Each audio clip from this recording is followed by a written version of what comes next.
Thank you for watching my show, America. I'm Demosthenes, president of Degera Enterprises and Degera Productions. And today I'd like to talk to you about new innovations in solar technology. Now, there have been many things I've been following solar panels and photovoltaics for the last 6 years now. These are not your grandmother's solar panels. We have newer line products that were not there available 10 years ago. We have polycrystalline, which can gather the electricity of more and more frequencies of light, taking the same beam of sunlight and actually making more energy out of it.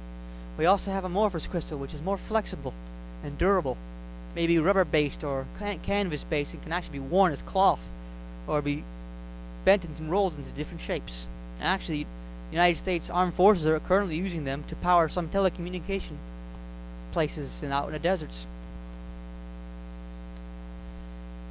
The reason why we have new technology is we have the National Center for Photovoltaics, which actually combined the research of the top 50 companies in solar technology and actually pooled their independent research to form a single unit of research, a single unit of technology.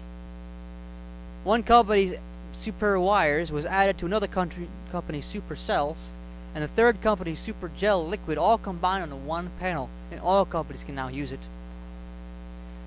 We found ways to lower the cost of manufacturing and found ways to increase the efficiency of gathering energy from what we have.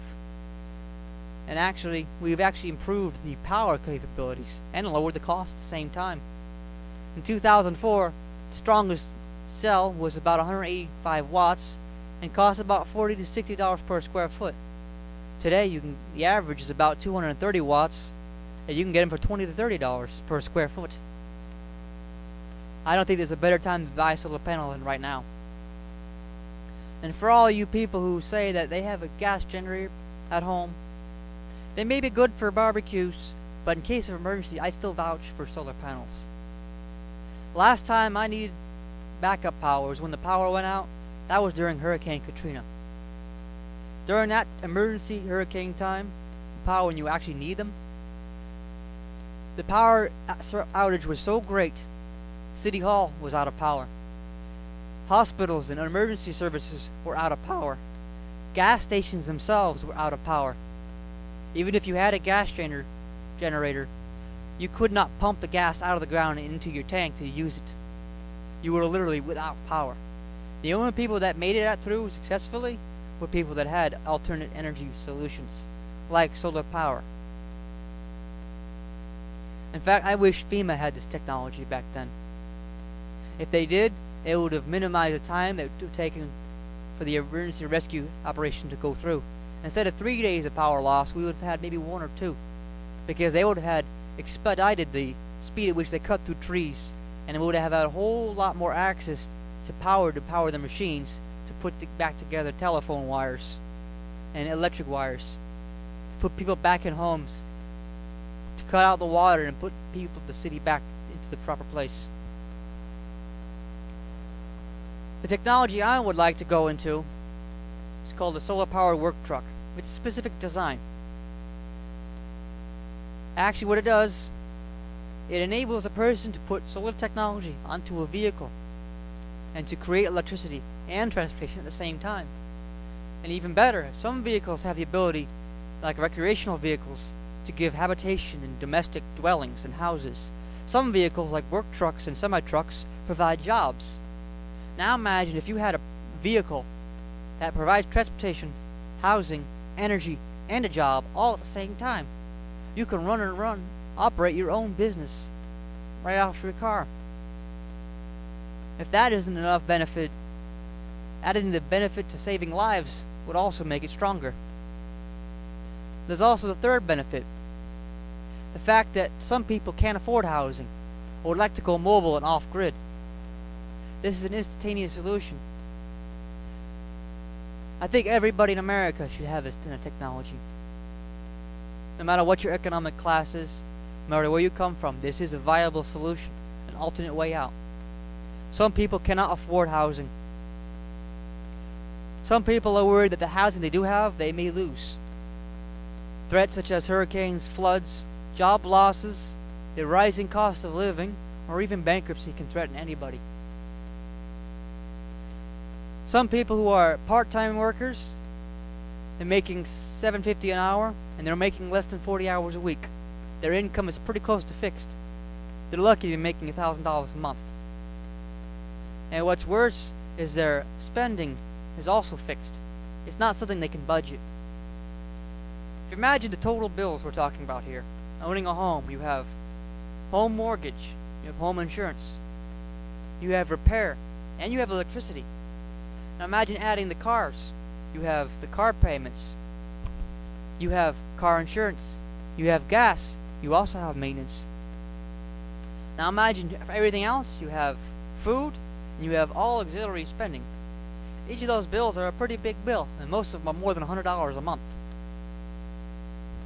Now, if all those bills, that's 10 different bills. If you add them all together, that's also $1,000 a month.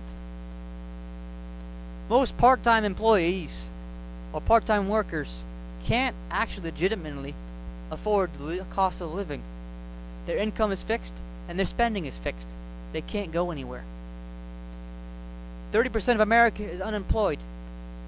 Whether they're registered for it, or they're just underage, or they don't qualify to look for a job, or for whatever reason they don't have a job, or they're laborers, contract laborers, and they don't have a steady job. 30% are part-time workers. That's 60% of America right now. Of the remaining 40%, a lot of them do own homes, but they're afraid of losing it. Just imagine, you still have to worry about hurricanes, bankruptcy, and flooding, even when you have a home. And also the rising cost of living. Your home may be more than what you can afford, even if you're a billionaire. And you may be forced out. Even then, 100% of America is looking for a way out. I would like to provide that to them. Now, because we're a startup brand, we don't have a brand name. We don't have royalty fees. We don't have to pay off some corporate tycoon somewhere just to have a good name, reputation. We already have that. And we could even manufacture custom solar panels that are not rectangular. We can make custom shapes that are unique to a vehicle's door, or a truck of a bed, or a certain roof. We can actually custom make them to unique shapes that are common to vehicle services. And we can do it at a fraction of a cost of the big manufacturers. And we pass the discounts on to you. So not only do we have better technology, we have cheaper costs. We're also offering you the advantage, the ability, if you so want to, you can create your own dwelling or job or your own lifestyle. And it provides you an alternate way of going about things, just to have a backup plan. In case if anything goes wrong, at least you have an option.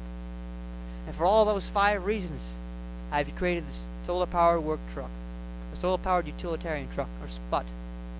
Can you spot the SPUT? You'll be seeing them more and more as time goes on. For more information, please email me or contact me. My name is Demosthenes Kostopapis Jr. My company is Degera Enterprises. The following number and email will suffice. Please send all your comments, questionnaires, bids, or concerns. I thank you for joining me, and I thank you for your time.